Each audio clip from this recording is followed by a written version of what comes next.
Boa noite, meus amados irmãos. Estamos mais uma vez, pela graça de nosso Deus, nos reunindo desta forma tão singular como é a transmissão por lives. E estão sendo realizadas lives em todo o território nacional, no mundo inteiro. E eu tenho agradecido muito a Deus por isso, porque Deus sempre providencia solução para as coisas que nós enfrentamos. E algo que está acontecendo que eu considero extraordinário é o alcance que nós estamos conseguindo desta forma tão inusitada. Louvo a Deus por isso. Então, dou este boa noite aos irmãos, convidando-os para que façamos uma leitura no primeiro livro de Samuel, o capítulo 15, os versos 22 e 23. Samuel, primeiro livro de Samuel, o capítulo 15, versos 22 e 23.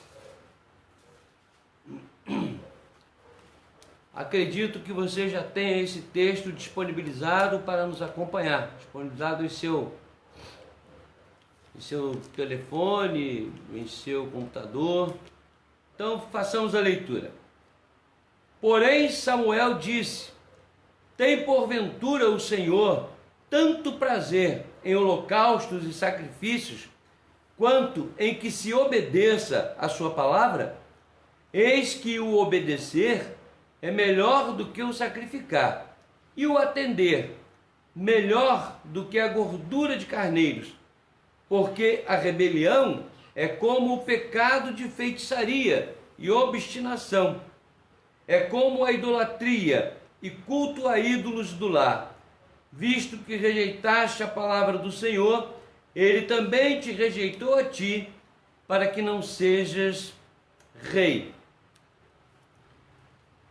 Meus amados, esse versículo às vezes é mal entendido. Quando diz melhor é obedecer do que sacrificar, o texto não está falando de sacrifício da pessoa.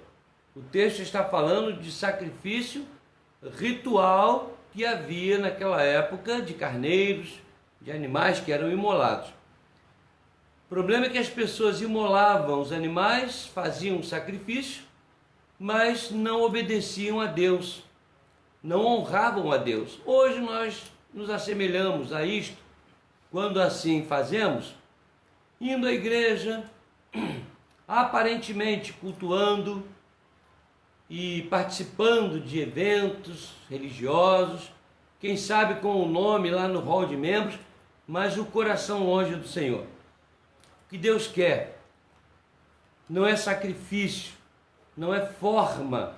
O que Deus quer de nós não é apenas a aparência, que tem sua importância, mas Ele quer o nosso coração sincero, que o adora em espírito e em verdade. Nesse momento eu quero convidar os irmãos a que oremos ao Senhor, rogando a bênção dEle para este trabalho, este culto que realizamos para a glória dEle e para o seu louvor. Oremos então, irmãos.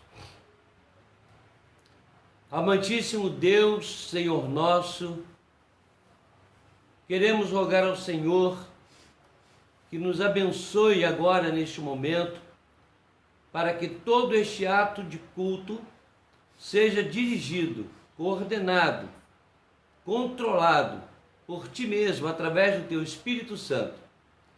E que nós que estamos transmitindo e aqueles que estão ouvindo possam ter as mentes e os corações iluminados, para não apenas expor a palavra, mas também para entender esta palavra com o objetivo do Teu servo Esdras, que também não apenas queria entender, mas cumprir e ensinar a todos quantos fosse possível. Dá-nos essa bênção, Senhor. Nós te oramos no nome santo de Cristo Jesus, o nosso Senhor. Amém. Bom, meus amados, eu quero agora convidá-los a que leiamos, ou pelo menos aqueles que podem fazê-lo, os que não podem, convido a que ouçam o Salmo de número 113, versos de 1 a 4. Salmo de número 113,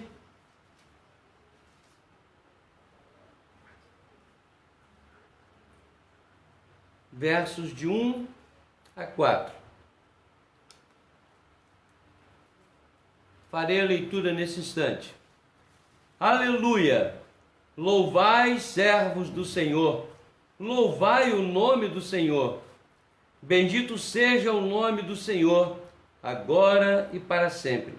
Do nascimento do sol até ao ocaso, louvado seja o nome do Senhor. Excelso é o Senhor, acima de todas as nações, e a sua glória acima dos céus. Eu quero lembrar aos irmãos, eu sempre faço isso, que algumas palavras, alguns versos precisam de uma explicação. Se Deus é o Senhor dos céus, e nós não sabemos onde estão os céus, ou como são os céus, e por que o termo vem no plural, eu sei por quê, né? Porque o singular do hebraico se faz com a letra M, que é plural, indica pluralidade. Então, quando você lê céus, você está lendo como se fosse o céu. Nós fazemos assim no singular para entender, mas isso é um detalhe. Mas aqui diz que ele está acima dos céus. Nesse sentido, isso significa que ele está acima daquilo que nós entendemos que são os céus. As camadas que nós vemos, o que os gregos chamam de éter, mas Deus chama de Uranus no grego. A palavra Uranus é a palavra que significa o lugar de habitação de Deus. Não é esse Uranus em que Deus está acima dele, porque essa é a habitação dele, é uma coisa que nós vamos falar hoje. Mas acima dos céus, você entenda como sendo acima daquilo que nós entendemos ser os céus. O grego achava que havia 7 camadas, 7 céus, enfim, é isso aí. Explicada essa situação, eu quero convidá-los para que cantemos o hino de número 22, o hino de número 22, de nosso hinário Novo Cântico. Altamente os céus proclamam.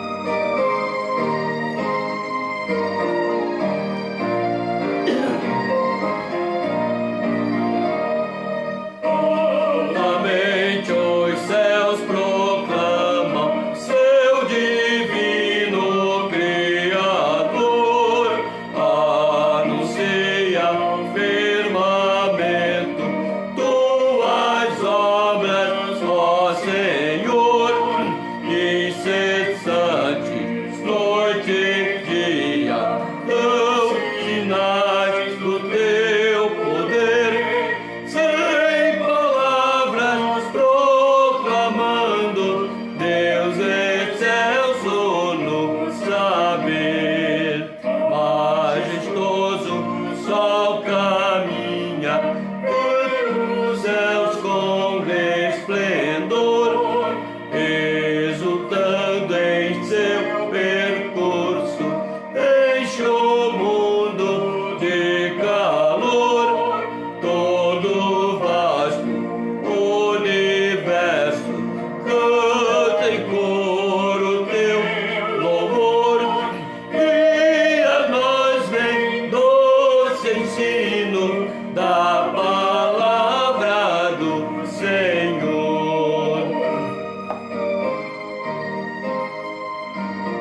Amém. Que hino lindo, não é? Muito bonito.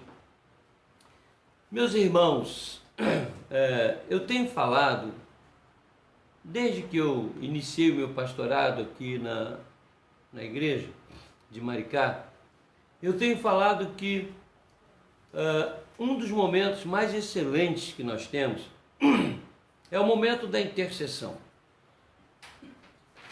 Eu, aos 10 anos de idade, fui desenganado pelos médicos, mas a igreja intercedeu, minha mãe intercedeu. Todas as igrejas que souberam intercederam. Eu ouvi o médico dizer à minha mãe que eu não tinha mais jeito, não teria condições. Mas pela intercessão, pelo amor de Deus, por sua graça e infinita misericórdia, ele me restaurou. E já passam aí 54 anos. 54 anos de lucro, né? De vida. Mas nós temos uma tia, na verdade ela é considerada tia, mas ela é uma prima da Norma. Ela, aos 20 anos, os médicos, aliás, antes, disseram que ela não chegaria aos 20 anos. Eu preguei no culto de aniversário dela de 80 anos. Não é que os médicos não saibam das coisas. Eles sabem. Uma vez eu vi um médico, eu liguei para um médico para tratar de um irmão lá na Bahia, Dr. Wellington, e ele me disse assim: pastor, o senhor está perto dele? Eu estou. Abra os olhos dele que eu vou lhe fazer umas perguntas. Aí eu mexi aqui, abri o olho do irmão, Luizinho, que era o nome dele, e o médico começou a perguntar a cor do olho, uma série de coisas, e disse assim: pastor, eu estou aqui no hospital, eu vou levar aí uns 30 minutos para chegar, mas eu quero dizer para o senhor que ele não vai durar nem isso, no máximo 15 minutos ele vai morrer. Eu fiquei aborrecido naquele dia, fiquei chateado. Só que eu fiquei no quarto com o Luizinho, dentro de 10 minutos ele deu o último suspiro. O médico, sem estar presente, ele sabia, ele tinha noção. Ele não vai acertar todas, mas eu já vi isso acontecer. Estava um outro dia num lugar, um médico passou, viu um rapaz e disse assim: quem é que está com essa criança? Era um menino. E alguém disse assim: é aquele homem ali. E ele disse: olha, não fiquem chateados comigo, não se aborreçam, mas falem para o pai, lá no final da rua tem uma funerária, encomendar o caixão da criança, porque não passa de meia hora. Poucos minutos depois, o garoto morreu. É incrível isso. Então não é porque os médicos não saibam, é porque Deus age. E soberanamente ele concede vida, como fez com Ezequias. Então, irmãos, baseados nisso, nessa fé, nessa certeza do controle de Deus, é que nós, obedecendo a palavra, como está lá em 2 Crônicas, capítulo 7, verso 14, e se o meu povo, que se chama pelo meu nome, me buscar e orar, se converter dos seus maus caminhos, se humilhar, né? Eu ouvirei dos céus, perdoarei os seus pecados, sararei a sua terra. Deus está pronto, com o braço estendido para nos abençoar. Confiados nisso é que nós vamos pedir que a igreja ore por uma pessoa que era uma pessoa muito amiga nossa. Ele quis me levar para Mato Grosso, acho que é Mato Grosso, sim, Alta Floresta, Altamira, e eu não pude ir na época, acabei incentivando a um moço que era da igreja a ir, e esse moço hoje é líder naquela região, criou um presbitério, fez uma obra maravilhosa. O nome desse homem era Dirceu Serzósimo.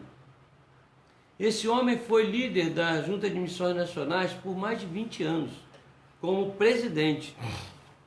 Depois continuou liderando a Junta de Missões Nacionais, a nossa agência, presbiteriana nacional, até agora recentemente. O último encontro que eu tive com ele foi em Águas de Lindóia, um fato pitoresco. Ele prendeu a chave do carro dentro do carro e eu fui ajudá-lo a abrir o carro, e nós rimos muito e tal, e foi a última vez que eu o vi. E ele veio a falecer ontem. Nós estamos muito tristes com isso. Eu peço que os irmãos orem em favor da família enlutada, porque a Igreja Presbiteriana do Brasil perdeu um homem de muito valor na matéria de missiologia. Ele desbravou esse país inteiro, ele fez coisas extraordinárias, que era obrigação, como de todos nós. Mas temos que honrar a quem merece honra. Vamos orar pela família e pela igreja toda. A igreja no Brasil toda está enlutada por causa do Dirceu, não é? Um grande amigo nosso. Aliás, amigo de todos. Essa é que é a verdade. Pois bem, a nossa irmã Fátima fez o exame novamente, não pôde fazer da primeira vez, agora ela fez o exame, estão aguardando o resultado, mas ela pede que continuemos a orar por seu pai. Ela até conversou comigo essa semana, agradeceu, porque eu sempre tenho citado não apenas o pai dela, mas também o seu irmão, o Ronaldo, é meu xará, né? Tem vivido uma situação muito ruim com questão de bebida, essas coisas, e ela fica muito triste. A irmã Luciene pede que oremos por uma amiga sua que está com Covid, a Vanessa, ok? Então vamos orar pela Vanessa também. A nossa irmã Maria Maia agradece as orações da igreja, suas dores melhoraram muito, então ela está muito grata a Deus, né? A última vez que eu estive com ela, fiz uma visita na sua casa, ela estava muito bem, sabe? Muito alegre, muito contente, mas sempre com dores e a pressão dela muito alterada, mas ela está melhor, graças a Deus. A nossa irmã Graça teve uma queda, acho que todos sabem disso, fraturou a região do pulso, né? Precisou operar e colocar uma prótese lá, uma placa, um pino, não sei exatamente o que, no braço. Está se recuperando, ela está sendo muito cuidada por causa do problema que ela tem de trombos, né? Então ela comunica que está operada, mas está passando bem, se recuperando. Hoje eu entrei em contato com ela, passei uma mensagem para ela, né? A nossa irmã Eliséia pede por sua filha Débora. A Débora tem passado por momentos difíceis de enfermidade, mas eu quero aproveitar e lembrar que agora em setembro nasce, né, o filho ou filha, eu não lembro bem, da Gisele, está lá na Holanda. E a Eliséia já estava com tudo pronto para viajar, mas a companhia aérea cancelou sua viagem, ela está muito tristinha. Vamos orar também pela Gisele e o seu bebê, que chega agora em setembro. A nossa igreja vai ganhar um novo membro, não vai demorar muito, 2 membros, só não vou falar quem, porque eu não estou autorizado.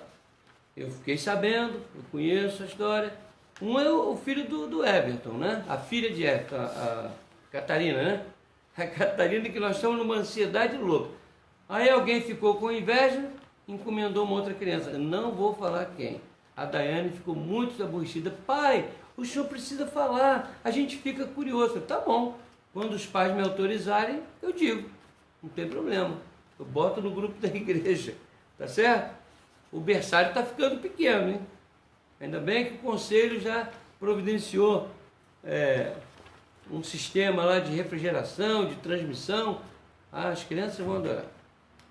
Bom, a nossa irmã Simone, né, estava com um quadro de pneumonia, a mãe da Julinha, esposa do Osanã, Antônio, né? E nós temos orado por ela, ela está melhorando, mas ainda carece das nossas orações, tá? A irmã Cleni, perdão, a irmã Cleni pede pela libertação do seu sobrinho, Antônio Carlos. Libertação na questão de vícios, né? Não exatamente, eu não sei exatamente o que é, mas ela coloca assim, ok? A irmã Sônia Santiago pede oração por sua família e agradece pelo aniversário de seu filho, Mariano. Então são esses os pedidos que nós temos aqui, e eu quero reforçar o pedido de oração pelos 2 pastores que se formaram comigo em São Paulo, em Campinas, 2 homens de Deus. O nome de um deles é o Cairo Miron e o outro é o Cleander Raiderich. Esses 2 homens estão acometidos de um câncer. O Cleander tem sofrido muito, com muitas dores. Peço aos irmãos que orem por eles, ok? São esses os pedidos e agradecimentos que eu tenho aqui. E a não ser que tenha mais alguma coisa, deixa-me ver. A Josélia a Silveira pede oração por seu filho Vanderlei, que está com Covid. Então nós vamos orar em favor dessas pessoas, ok?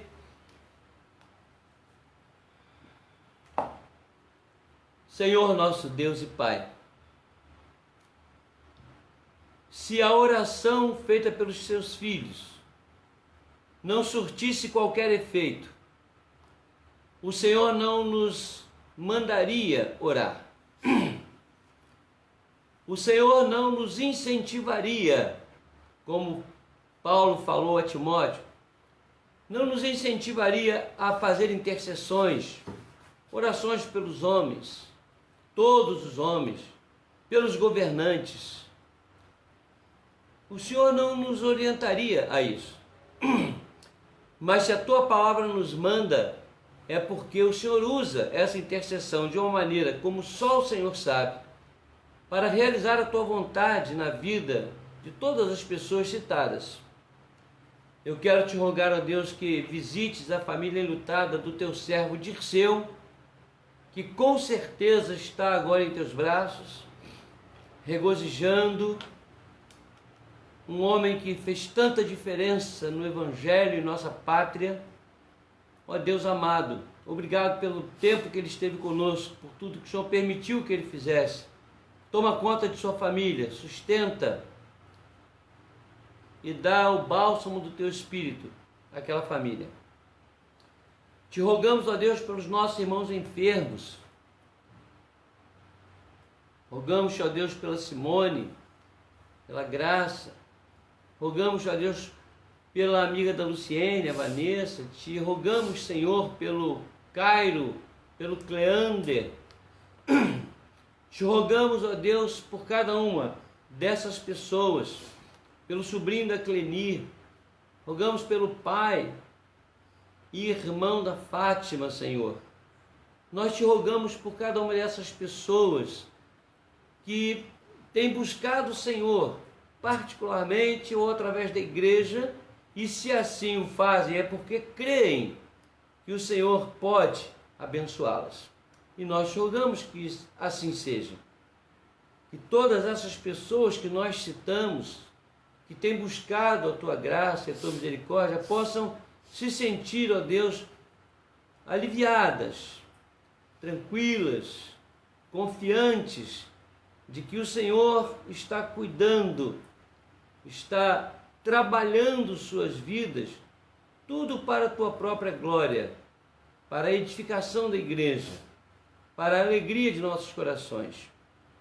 E aquelas coisas, ó Deus, que o Senhor aprover não interferir humana e fisicamente, mesmo assim, nós lembramos aquele cântico que diz: se o Senhor quiser, o Senhor é Deus. Se o Senhor não quiser, continua sendo Deus. E nós continuamos sendo teus servos. Continuamos a te glorificar, a te exaltar, porque sabemos, ó Deus, que tu és sábio e perfeito, e tudo fazes para a tua própria glória e para o bem daqueles que te amam. Portanto, nós te oramos assim, agradecidos, porque sabemos que tu estás nos ouvindo e que não há de nos deixar sem resposta, seja visível ou não, seja clara ou sentida apenas por quem está vivendo o drama, não importa. Temos certeza de que o Senhor ouve, responde. Só não sabemos se responde como queremos ou se preservas para ti mesmo a tua sabedoria, o teu controle, mas seja como for, sabemos que tudo há de contribuir para o bem dos que te amam e para a tua glória. Nós te oramos em nome de Jesus. Amém. Ok, meus irmãos, eu quero agora fazer a leitura do salmo preferido de um grande número de pessoas. Todas as pessoas que porventura estejam passando por problemas, quando se deparam com este salmo, automaticamente tem um alívio muito grande em seu coração. Esse salmo é um bálsamo para os nossos corações. Salmo de número 91. Façamos então a leitura. O que habita no esconderijo do Altíssimo e descansa à sombra do Onipotente, diz ao Senhor: meu refúgio e meu baluarte, Deus meu em quem confio. Pois ele te livrará do laço do passarinheiro e da peste perniciosa. Cobrir-te-á com as suas penas, e sob suas asas estarás seguro. A sua vereda é pavês e escudo. Não te assustarás do terror noturno, nem da seta que voa de dia, nem da peste que se propaga nas trevas, nem da mortandade que assola ao meio-dia. Caiam 1000 ao teu lado e 10.000 à tua direita, tu não serás atingido. Somente com os teus olhos contemplarás e verás o castigo dos ímpios. Pois disseste: o Senhor é o meu refúgio. Fizeste do Altíssimo a tua morada. Nenhum mal te sucederá, praga nenhuma chegará à tua tenda, porque aos seus anjos dará ordens a teu respeito, para que te guardem em todos os teus caminhos. Eles te sustentarão nas suas mãos, para não tropeçares em alguma pedra. Pisarás o leão e a áspide, calcarás aos pés o leãozinho e a serpente. Porque a mim se apegou com amor, eu o livrarei. Pô-lo-ei a salvo, porque conhece o meu nome. Ele me invocará e eu lhe responderei. Na sua angústia eu estarei com ele. Livrá-lo-ei e o glorificarei. Saciá-lo-ei com longevidade e lhe mostrarei a minha salvação. Irmãos, eu não sei quantos dos irmãos tiveram a oportunidade de ler um livro que ficou muito famoso na década de 70. Se você for curioso, você anota o nome do livro e depois você pode tentar achar para comprar ou quem sabe consultar na internet, não sei. O nome do livro é Refúgio Secreto. O nome da autora é Corrie ten Boom, é o nome da senhora, a autora do livro. Nessa mesma época também foi publicado um livro que foi muito famoso, muito bom também, porque era uma época de muita perseguição, pelo menos da Rússia, né, aos cristãos. E esse livro é intitulado Foge, Nick. Foge, Nick. Foge. Uma pessoa, né, que pregava o evangelho de forma missionária, mas muito perseguido pelo comunismo. Então o livro é sensacional, eu gosto muito de ler, E esses livros sempre trazem uma mensagem extraordinária. Li também um outro nessa época, O Contrabandista de Deus, muito bom. Mas esse, Refúgio Secreto, publicado pela irmã Corrie ten Boom. Bom, você já gravou isso. Essa mulher, na Segunda Guerra, ela fez um quarto secreto na sua casa, tinha um quarto secreto, onde ela refugiava, onde ela escondia pessoas judias, muitos judeus. Então, por várias vezes, os soldados alemães e aliados dos alemães tentaram descobrir, pelas denúncias, essa mulher ela dá assistência aos judeus, e nunca conseguiram descobrir. Existiram momentos assim terríveis, onde quase, mas quase, eles conseguiram prendê-la e descobrir o que ela fazia. Mas ela salvou dezenas e muitas dezenas de judeus, ajudando inclusive a que eles saíssem dali daquela região. O nome do livro, Refúgio Secreto. Nós estamos aqui diante de um salmo, né? Parece até que a nossa irmã Corrie ten Boom escreveu sobre esse salmo, mas não foi não, ela escreveu sobre a situação dela. Este salmo, irmãos, ele tem uma série de promessas e de orientações. Mas eu estava lendo esse salmo e fiquei pensando o seguinte: esse salmo nos indica situações onde Deus nos quer, ou lugares onde Deus nos quer. Inclusive eu estou usando isso como tema. O tema está aí na live. O tema seria: onde o Senhor nos quer? Onde o Senhor nos quer? Então, se você acompanhar o salmo, você vai ver o seguinte: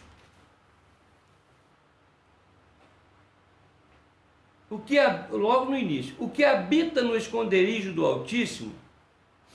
Eu quero começar com essa expressão. Primeira resposta que eu descobri no salmo para essa pergunta: onde o Senhor nos quer? A resposta seria: Ele nos quer onde nós devemos habitar. Há muito tempo eu aprendi a ler a Bíblia de maneira meditativa, considerando palavras. Eu quero dar uma dica para vocês. Essa é uma dica importante. Quando você ler a Bíblia, verso por verso, procure destacar os verbos. Destaque os verbos. Essa é uma dica de leitura para todos os alunos, para fazer redação, para compreender um texto, não é? Isso eu aprendi desde menino, novo ainda, eu aprendi isso. Então, observe o que diz o versículo.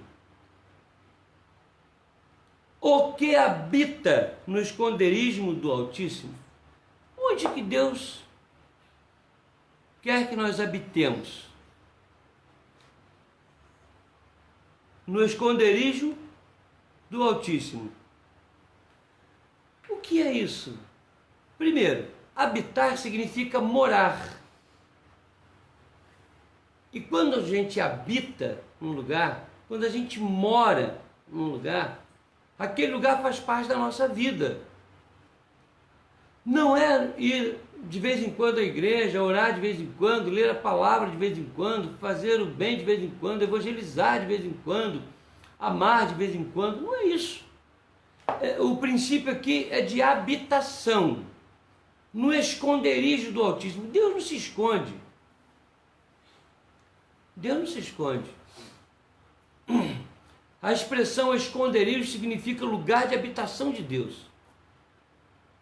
Um lugar inatingível por nós, que só pode ser atingido pela fé, como está em Hebreus, onde diz que nós podemos entrar no Santo dos Santos com ousadia pela fé. No passado, havia o sacerdote e o sumo sacerdote em Israel. O sacerdote fazia sacrifício, intercedia pelo povo em geral. E o sumo sacerdote intercedia, fazia sacrifício pelos sacerdotes. E o resto do povo também em geral. E só o sumo sacerdote entrava no Santo dos Santos, um lugar isolado, com um véu, e só o sumo sacerdote podia entrar ali. Dizem os historiadores e analistas, né, das coisas da palavra, que amarrava-se uma corda no sacerdote, e a roupa do sumo sacerdote, e a roupa dele tinha vários guinzos, aquilo que, tipo uma campainhazinha, uma bola com alguma coisa dentro, faz barulho, e ele entrava bem cauteloso, para não fazer barulho, e se Deus não aceitasse a oferta do sumo sacerdote, por ele estar em pecado ou alguma coisa, ele morria lá dentro. E quando ele caía, ele fazia aquele barulhão. E agora, quem vai entrar para tirar o sumo sacerdote? Tem que puxar pela corda. O único jeito, ninguém podia entrar. Aí eles tiravam o sumo sacerdote lá, morto, até que outro sumo sacerdote assumisse. Então era mais ou menos isso. Agora, em Hebreus, nos diz que em Cristo Jesus, o nosso sumo sacerdote, por excelência e eterno, diferente de Melquisedeque, ele comprou para nós o direito de chegarmos ali, porque a Bíblia diz que ele rasgou o véu do santuário. Rasgou. Acabou aquilo. Eu sou o sumo sacerdote de Jesus. Eu. Pela fé em mim, vocês podem chegar direto a Deus. Esse esconderijo aí já não existe mais. Ou seja, um lugar inatingível. Então, onde Deus nos quer tão próximos dele, como diz Paulo em Atos capítulo 17, verso 27, diz lá que Deus está tão perto de nós, que pela fé nós podemos tocá-lo. Eu já falei sobre esse versículo aqui para os irmãos. Há uma expressão grega chamada aptomai, A-P, né? Aptomai, que significa tocar. Essa palavra significa tocar apalpando, apalpar. Ou seja, aqueles que não habitam no esconderijo do Altíssimo também não estão com ele. Tem que entrar na intimidade, tem que buscar santidade, tem que buscar estar em consonância com ele. Isso é habitar, mas não é uma coisa sazonal, de um dia, de uma semana, de uma época. Eu falei no trabalho passado sobre avivamento. Eu não acredito em avivamento que explode de uma hora para outra. Avivamento, não. Eu não acredito mesmo, a história prova isso. Avivamento é um trabalho que começa, às vezes, com uma pessoa. Como no caso de Josias, o rei Josias, que começou a reinar com 8 anos, aos 16 assumiu o trono, implantou uma reforma, e aquela reforma foi indo, o povo foi avivando. A própria história da igreja mostra isso. Jesus não fez uma explosão imediata de um movimento, pelo contrário. Levou-se muito tempo até que a igreja assumisse um papel preponderante no mundo inteiro, não só em Jerusalém, Judéia, Galiléia, Samaria, mas no mundo inteiro. Eu acredito no avivamento,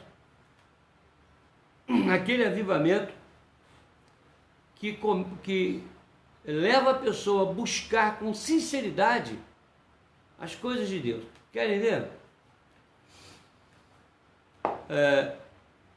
A família dos Wesley, eles eram 18 pessoas, se não me falha a memória. Faziam reunião de oração todo dia, buscavam a santidade, E daquela família saíram todos eles, pastores e missionários. Inclusive, John Wesley, junto com seu irmão Ricardo Wesley, eles fundaram a igreja congregacional. Desculpe, perdão. Eles fundaram... Oi? A igreja metodista. Fundaram a igreja metodista.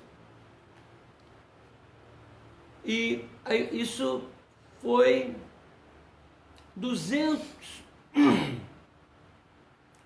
200 anos depois da Reforma. A Reforma aconteceu com Lutero, com os reformadores todos, e aí o povo teve aquela explosão na Europa toda. Depois, olha, começou a minguar.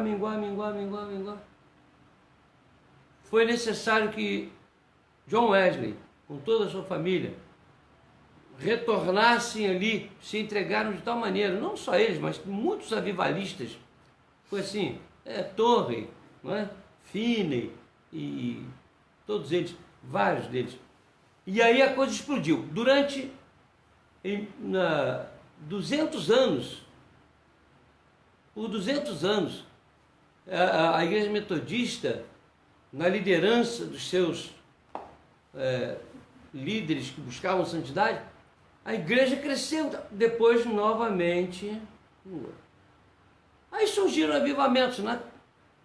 Movimentos com o nome de avivamento. Na Coreia, semana passada eu falei sobre a rua 33, Azusa Street, né? A rua Azusa. Falei sobre o movimento que aconteceu ali, que coincidiu com o nascimento do Espiritismo, com Allan Kardec, enfim. Mas essas coisas vão e vêm. Quando eu era menino, surgiu um movimento pentecostal no Brasil, que foi uma coisa assim, os pastores tradicionais, históricos, as igrejas, ficaram apavoradas. A nossa igreja presbiteriana, ninguém podia falar nem Espírito Santo. Espírito Santo era uma coisa proibida. Alguém falava assim, o Espírito Santo, os pastores já falavam, ele é pentecostal, e pentecostal tem que mandar embora. O Espírito Santo, a obra do Espírito Santo ficou muito prejudicada pela má interpretação de muitos líderes. E sem o Espírito Santo não tem igreja. Aquele movimento acabou também. Assim como vai acabar esse movimento que nós temos hoje, chamado de neopentecostalismo. Isso vai acabar. Não existe isso. A família dos Wesley. Avivamento, movimento constante, movimento cauteloso, de pessoas que buscavam habitar no esconderijo do Senhor. Quando você faz isso, quando nós fazemos isto, então nós estamos no lugar que Deus quer. Deus nos quer habitando no seu esconderijo. A sombra dele, a sombra de quem? A sombra do Onipotente. Onde nós devemos o quê? Não habitar, mas descansar. Uma coisa é você tentar descansar debaixo da sombra de quem tem algum poder, de quem tem alguma coisa superior a você. Outra é você descansar naquele que tem todo o poder. A palavra onipotente. Onipotente. Está aqui no hebraico, que define exatamente isso. É aquele que tem todo o poder. Mas não apenas isso, é o único que tem poder.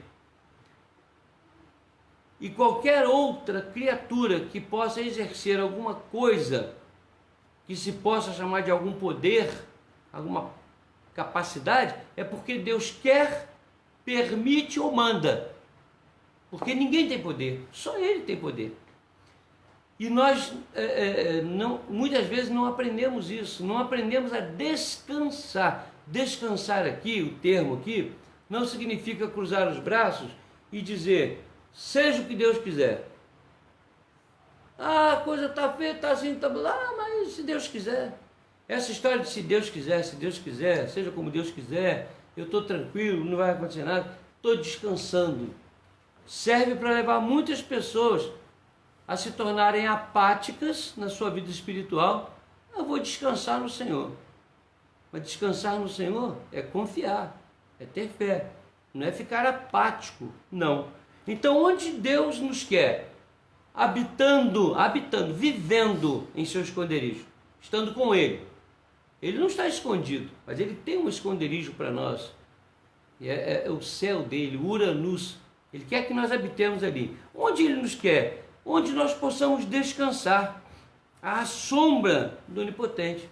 Meus irmãos, nesse capítulo, o salmista usa as 3 palavras mais, diríamos assim, definidoras do poder de Deus. A palavra Elion, a palavra El Shaddai e a palavra Yahvé. Por quê? Principalmente o Yahvé, né? Jeová, Yehová, que significa aquele que tem todo o poder. Então, diz assim, ó, onde devemos descansar? À sombra do Onipotente, do Yahvé. E nós, às vezes, nos sentimos tentados a descansar. Temos um problema financeiro, só descansamos se o problema for resolvido. Eu ganhei algum dinheiro, ganhei um empréstimo, fiz um empréstimo, o banco me deu, ou eu, sei lá, de alguma forma, agora eu posso descansar. Isso é um absurdo. Eu tenho uma enfermidade terrível. Enquanto eu não operar, enquanto eu não tomar os remédios, enquanto não for feita uma cirurgia, enquanto não houver uma solução, eu não vou descansar. Agora, o médico vai dizer assim, olha, procedimento X vai resolver. Graças a Deus, estou descansado. Esse descanso nosso não pode ser resultante de situações humanas, físicas, apenas não. Nós temos que descansar mesmo quando todas as outras pessoas estão esgotadas, cansadas, desestimuladas, desiludidas. Eu me lembro do meu cunhado, que faleceu recentemente. Ele estava para fazer uma cirurgia no Antônio Pedro. E ele estava angustiado, não comia, não ria, não estava se alimentando, ele estava numa tristeza só.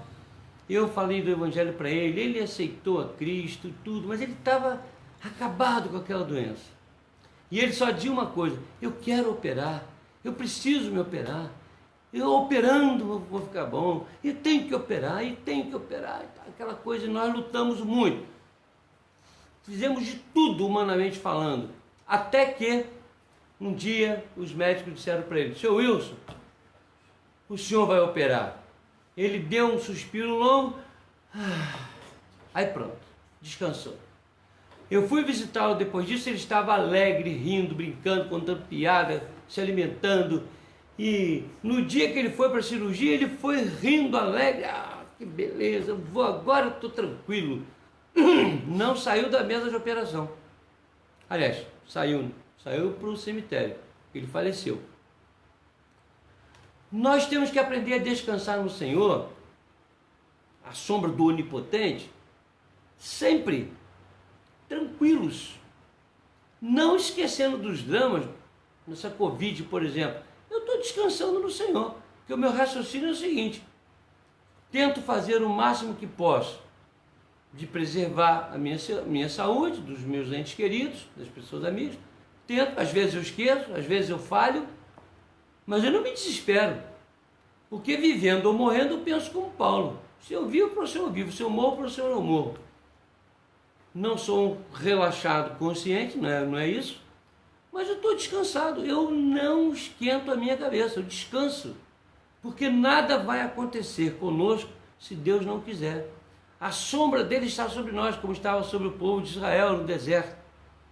A sombra do Senhor, naquele deserto causticante, aquele sol sobre a areia que chegava a mais de 50 graus Celsius, né, acima de zero, e eles descansavam, estavam descansados. Descanse, meu irmão.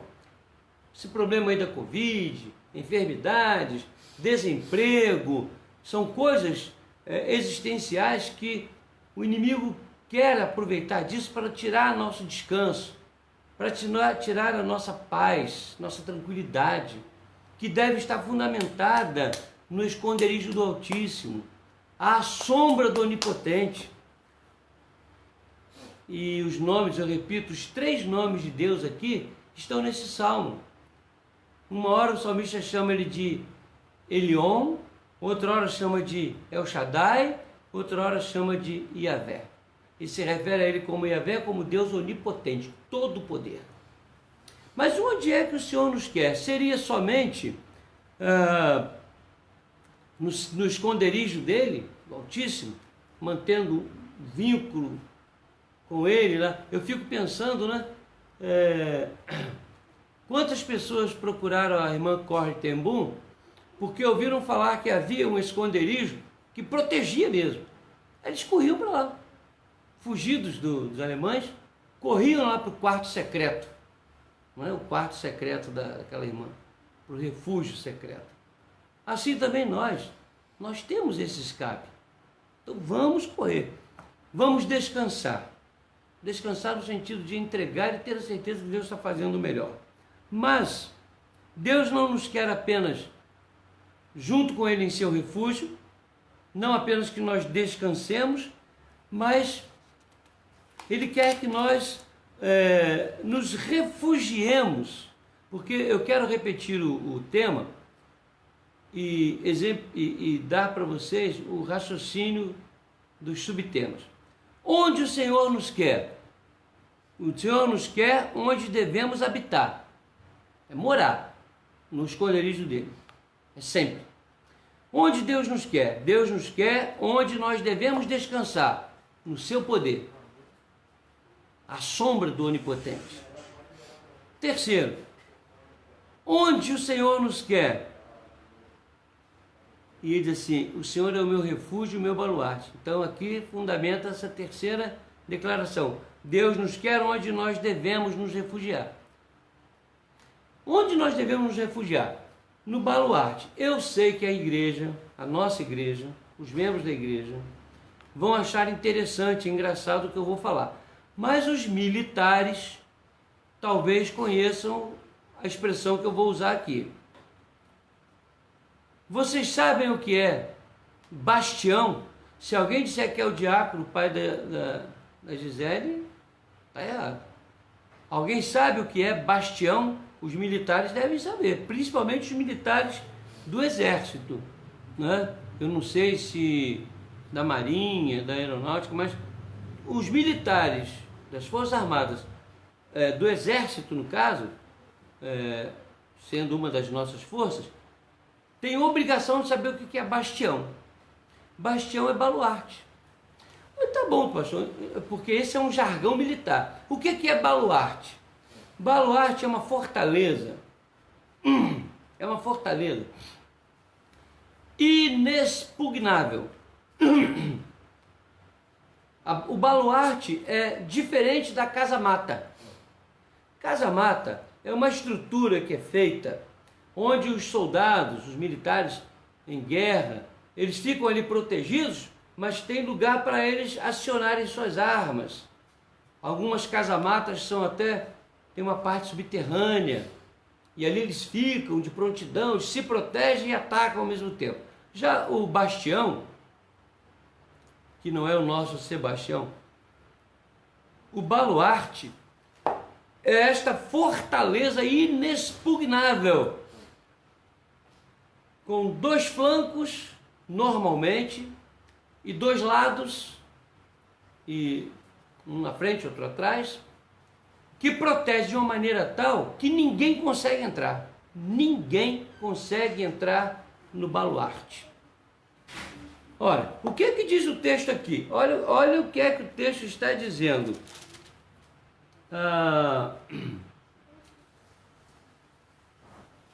Deixe-me achar aqui.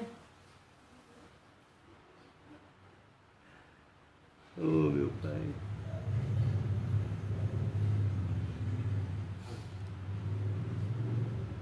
Deixa eu ver aqui, irmãos. Eu vou já...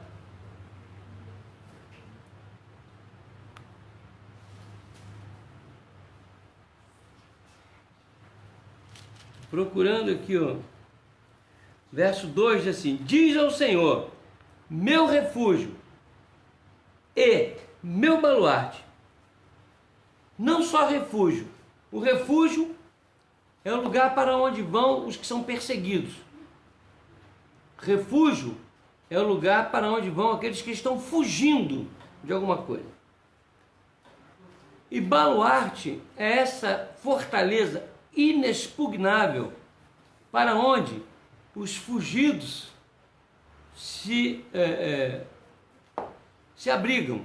Antes de continuar, eu quero dizer uma coisa para os irmãos. Esse versículo, esse salmo, não é um salmo que se interpreta apenas com as coisas físicas. Por exemplo, livra da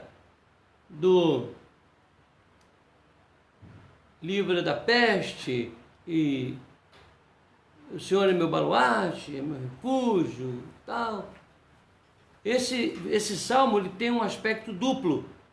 Ele tanto tem uma interpretação física, material, na nossa experiência humana, e ele se aplica também a muito daquilo que está aqui, mas esse salmo é eminentemente um salmo futurista. Este salmo, ele retrata a situação do salvo literalmente após a sua morte na eternidade com Deus. Ele tem uma experiência aqui agora que o leva para essa realidade eterna. Não esqueçam disso. Porque senão você vai entrar num drama muito grande. Tipo assim, eu vou falar um negócio aqui agora, e você vai pensar assim, o inimigo vai te dar essa chance de você pensar o seguinte: olha, então, se eu fizer isto, a peste não me pega. A doença não me pega. Ué, mas a peste me pegou, então eu estou fora da vida espiritual. Não vai pensar isso. A enfermidade me pegou. Eu fui atingido pelo inimigo, então significa que eu não sou do Senhor e que Ele não está ligando para mim. Não.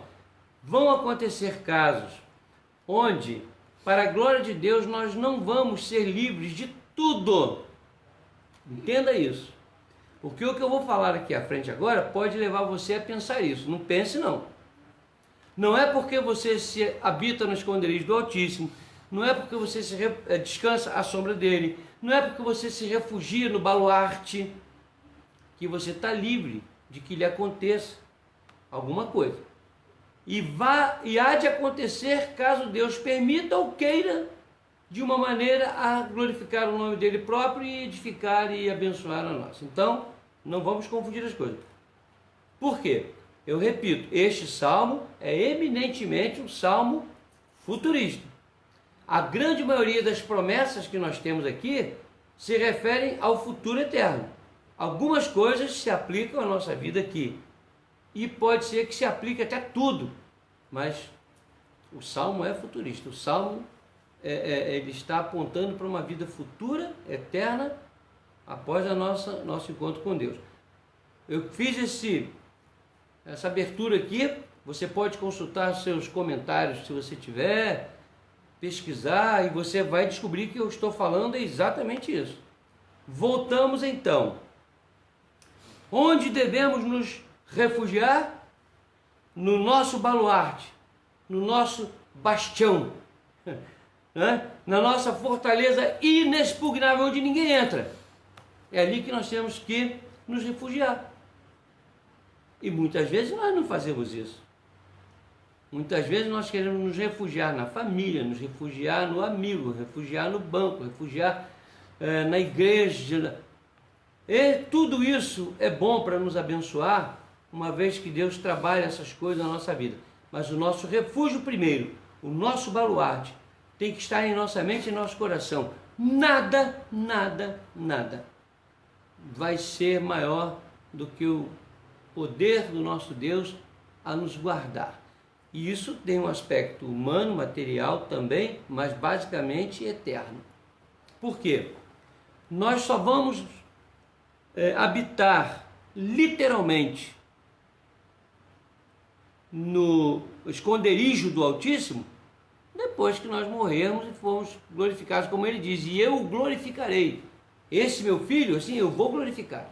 Nós só vamos descansar Lembro que o Senhor falou sobre aqueles que não são fiéis, não entrarão no meu descanso.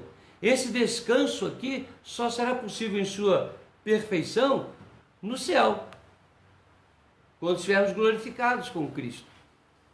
Onde nos refugiar? Eu quero perguntar para você, onde é que nesse mundo você pode se refugiar do ladrão, do assassino, da Covid, da corrupção, de tudo isso? Aí, esses dias atrás eu assisti uma reportagem de uma médica recém-formada, e ela foi passar dias na fazenda dos seus pais, um lugar tranquilo, porque ela disse que estava muito preocupada com a violência da cidade grande, e ela foi buscar ali um refúgio.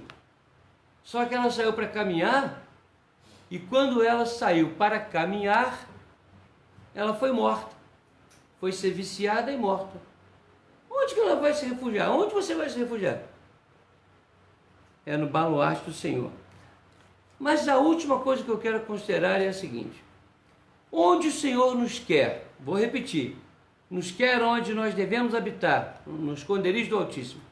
Ele nos quer onde nós devemos descansar, à sombra do Onipotente.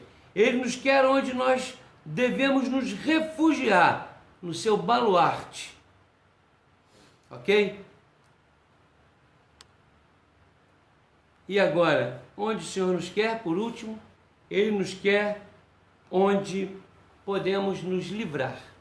E o texto diz assim, é fantástico isso, porque a gente lê o texto, a gente pensa nas promessas, mas a gente não lê isso aqui, olha. Verso 14. Porque a mim se apegou, com amor, eu o livrarei, pô-lo-ei a salvo, porque conhece o meu nome. Ele me invocará, e eu lhe responderei. Na sua angústia eu estarei com ele, livrá-lo-ei e o glorificarei. Lembram que eu falei sobre a glorificação. Saciá-lo-ei com longevidade e lhe mostrarei a minha salvação. Textos futuristas. Agora olha o verso 14. Porque a mim se apegou com amor, eu o livrarei, pô-lo-ei a salvo, que conhece meu nome. Então, onde podemos nos livrar? É onde Deus nos quer. Sabe onde? No amor de Deus. E no amor a Deus. Explica, pastor. Eu explico. O amor de Deus revela para nós. Só um segundo. A Alex está ligando para mim.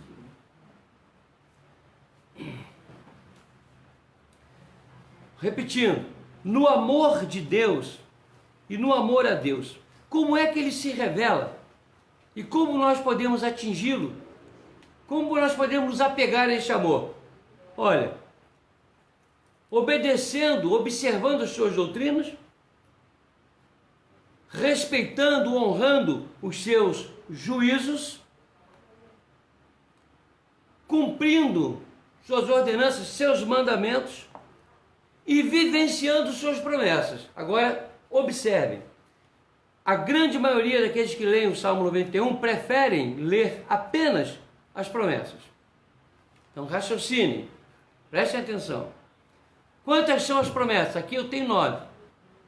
Ouçam as promessas de Deus neste salmo. Ele promete nos livrar dos laços do passarinheiro, nos livrar da peste perniciosa, nos proteger com seu pavês e escudo, promete nos livrar do terror noturno, promete nos livrar da seta que voa de dia, promete nos livrar em meio à mortandade, caia 1.000 de um lado, 10.000 do outro lado, você não vai ser atingido. Ele promete nos dar satisfação espiritual, quando ele diz que nós vamos apenas olhar, sem julgamento, sem empáfia, sem orgulho, vamos olhar espiritualmente e ver os inimigos sendo derrotados e os ímpios sendo condenados. E ninguém tem prazer nisso, nem Deus. Ele diz que não tem prazer na morte dos ímpios.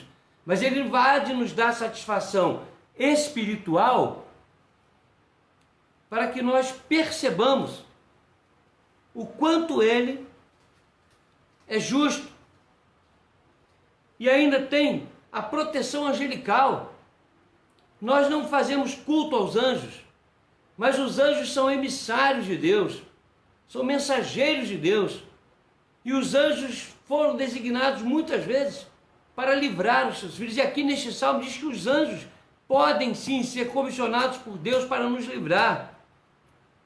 E ainda a promessa de que aos seus amados ele põe a salvo, ele livra e ainda glorifica. São as promessas do Salmo 91. Mas como é que você vai alcançar essas promessas? Habitando no esconderijo do Altíssimo, descansando no Onipotente, refugiando-se na fortaleza inesquecível do Senhor. Mas como fazer isso? E como alcançar essas promessas? Aqui está a resposta. Observando suas doutrinas, buscando cumpri-las. Como diz o texto, goteja a sua doutrina como a chuva e como orvalho. Observando os juízos de Deus e dando o devido cuidado a esse juízo. Obedecendo os seus mandamentos, os seus decretos, crendo neles. E por último, tomando posse das suas promessas. Mas como é que eu vou habitar no esconderijo do Altíssimo, descansar à sombra do Onipotente, me refugiar no baluarte do Senhor, na sua fortaleza inexpugnável, se eu não tenho amor a Deus? Se eu não me apego a Deus em amor? E o que é apegar-se a Deus em amor? É viver diante dele cumprindo essas coisas, observando suas doutrinas, respeitando seus juízos, cumprindo seus mandamentos. Mas o povo não quer isso. As pessoas querem se apossar das promessas do Salmo 91. Elas estão aí. Você pode se apossar. Ainda que o salmo seja um salmo futurista, você pode observar que essas bênçãos devem acompanhá-lo. Foi o que eu disse no início. Ninguém vai ficar preocupado aqui, porque você habita no esconderijo do Altíssimo, você descansa à sombra do Onipotente, você se refugia no baluarte do Senhor e a enfermidade pegou você. Você já esqueceu de João Batista, que fazia tudo isso e perdeu a cabeça? E os apóstolos, e os discípulos, e os servos de Deus ao longo da história, servos fiéis, santos, buscando uma vida cristã sadia, saudável, pregando o evangelho. Eu citei o pastor Percy Chamberlain há um tempo atrás aí, no aniversário da nossa igreja. O pastor Percy Chamberlain, eu tive a honra de pastorear a igreja que ele fundou lá em Miguel Calmon. Ele andou naquela região toda. Eu vou citar a região, vocês não sabem, mas é Brejo Grande de cima, Brejo Grande de baixo, França, Serra das Almas, é o Morro das Almas, né? Mucambo dos Brancos, Mucambo dos Negros, Irecê, Lapão, João Dourado. Todos esses lugares ficam distantes centenas de quilômetros. Centenas de quilômetros. Campo Formoso, 200 e tantos quilômetros. Senhor do Bonfim, quase 300 quilômetros da sede lá. Esse homem fazia tudo isso no cavalo, no lombo do animal. Não tinha carro, não tinha celular, não tinha... Tinha um trem. Naquela época tinha um trem, muitos anos atrás. Aliás, bem mais à frente disso aí, eles fizeram uma linha férrea que saía de Belém, passava por Miguel Calmon, Jacobina e vinha para o Rio de Janeiro. Não existe mais isso. Esse homem morreu, sabe de quê? De câncer.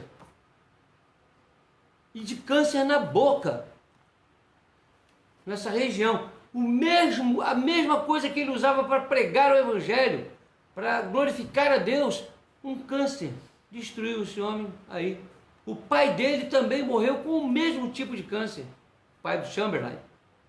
Vocês estão percebendo que coisa extraordinária? Por que Deus não o livrou? Nós não sabemos. Era um homem que se refugiava no Altíssimo, entrava na morada do Altíssimo, era um homem que descansava à sombra do Onipotente. E Deus não o poupou, como não poupou homens e mulheres que foram mortos na boca do leão, foram cerrados ao fim, foram cerrados ao meio, como Isaías, que é um homem mais ligado com Deus do que esse homem. Enfiaram esse homem num toco, oco, cerraram no meio, homem vivo. Tantas atrocidades, a noite de São Bartolomeu, homens e mulheres santos. E eu repito, habitavam no esconderijo do Altíssimo, descansavam à sombra do Onipotente, se refugiavam no baluarte do Senhor. E eram homens que conheciam e obedeciam às doutrinas do Senhor, conheciam os seus juízos e tinham temor dos juízos de Deus. Também cumpriam os seus mandamentos. Mas eles podiam vivenciar muitas dessas promessas porque eles se apegaram ao amor de Deus. Talvez seja isso que esteja faltando na nossa vida, nos apegar a Deus em amor. E amor a Deus significa tudo isso que eu estou falando. Então, muitas dessas promessas são ansiadas por muita gente, mas elas não alcançam. Por quê? Porque não se apegam a Deus em amor, em submissão, em obediência, em honra. Está tudo aqui no Salmo 91. Está tudo aqui. Eu não tirei nada de fora daqui. Então, vamos lutar para não ler o Salmo 91 como apenas um amuleto. E não vamos resistir no fato de ler apenas as promessas. Vamos ver as exigências. Vamos ver os mandamentos. Vamos ver o que Deus quer. Onde Deus nos quer. É uma pergunta que fica no nosso coração. Nos quer no seu esconderijo, nos quer descansando à sua sombra, nos quer refugiados em seu baluarte. Tem uma palavra aqui que nós usamos, diz que ele é o nosso escudo e pavê. O escudo, você sabe, protege aqui o coração e essa região, né? Um escudo mais ou menos aí de uns 80 centímetros de diâmetro, talvez. Mas o pavê é um escudo que protege o corpo inteiro. O pavê, como alguns militares usam aí nas tropas de elite, né? Protege o corpo todo. É uma estrutura mais larga do que o corpo, que pega da cabeça aos pés e ali a pessoa se protege toda. Isso é o pavê. É claro que tem o pavê de comer também, né? Muito gostoso. O dia que você fizer um aí, quiser me chamar, eu aceito. Mas o pavê, militarmente falando, é isso. E é esse pavê que Deus nos promete. Proteção da cabeça aos pés, o corpo todo. Por isso que Paulo faz a exortação que devemos tomar toda a armadura de Deus para resistir no dia mau. Meus irmãos, onde o Senhor quer você? Onde o Senhor nos quer? O Salmo 91 nos responde. Ele nos quer habitando a sombra, habitando no seu esconderijo. Ele nos quer descansando debaixo de sua sombra poderosa, potente. Ele nos quer refugiados em seu baluarte. E assim Deus nos abençoe, para que nós vivamos essa experiência gostosa diante do Senhor. Amém, meus queridos? Olha, eu quero dizer para vocês que não desligarem, porque nós temos uma cantora que agora vai estar entoando um louvor ao nosso Deus. Enquanto ela entra aí, essa cantora, nós vamos agradecer mais uma vez a todos que estão assistindo, né, a essa transmissão. A Isabel Ferreira, entre tantos que estão assistindo, que nós sabemos, o pastor Jurandir, da Igreja Congregacional, e a nossa tia Exira, sua esposa, a Josélia Silveira, né, também está nos assistindo. Além desses irmãos que estão nos assistindo, temos aqueles que são o que eu chamo de figurinha carimbada, né? Elza Amaral, o Manuel, né? O Manuel e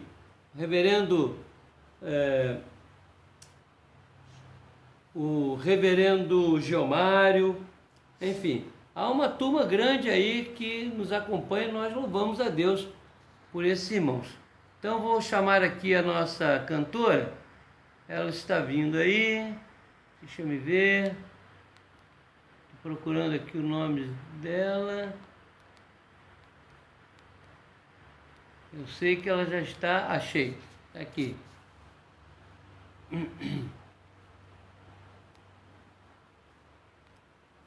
Ela só não está me dando aqui a opção de adicionar porque ela não está pedindo, né, para participar.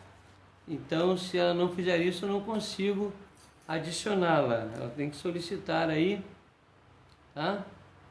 A nossa irmã, que vai entoar o hino de louvor ao nosso Deus, ok? Ela ainda não solicitou, ok?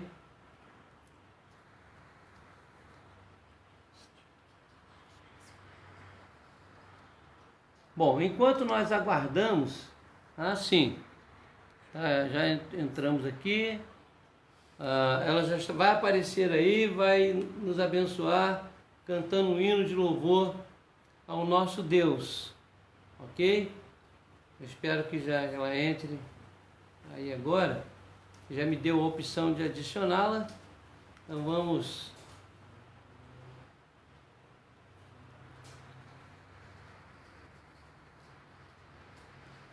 adicionar a nossa irmã. Encerrar a live ouvindo um louvor abençoado, né? Não tem coisa melhor. O próprio Senhor Jesus, quando celebrou a ceia, né, ele convidou os discípulos para cantarem um hino. Aqui está aparecendo para mim aprovar, tem que aparecer adicionar, porque aprovar só tem alguma coisa aí que não está encaixando. Queridos, enquanto a gente resolve isso, nós queremos lembrar que na próxima terça-feira, às 17 horas, teremos a nossa reunião de oração através do Team Link. Na quinta-feira, transmitiremos o estudo bíblico, que nós vamos dar a segunda parte do estudo, né? E no domingo, 9 horas da manhã, a nossa reunião de oração, e às 10h30, através do Google Meet, o trabalho da Escola Dominical com o presbítero Nesques e a irmã Fernanda, e à noite o culto público, ok? Onde nós vamos mais uma vez nos reunir para adorar o Senhor, ok? Eu vou ter que parar, né?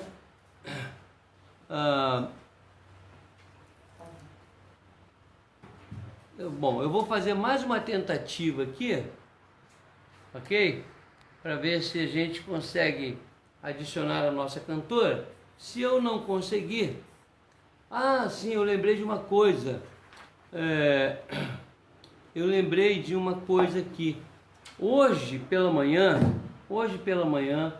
nós não tivemos condições de fazer uma transmissão boa do Google, do Team Link, né? Caiu, a internet caiu na casa de muita gente e nós não tivemos condições, inclusive do próprio presbítero Inácio, ok? Então, comunicando isto, a internet do pastor também caiu, não voltou, nós estamos tratando disso, mas achamos aqui uma casa de uma pessoa e estamos transmitindo aqui desse lar, dessa vez, que é onde nós conseguimos o sinal da internet, ok? Bom, como eu disse, nós estamos tentando a última vez, eu estou aqui clicando, só que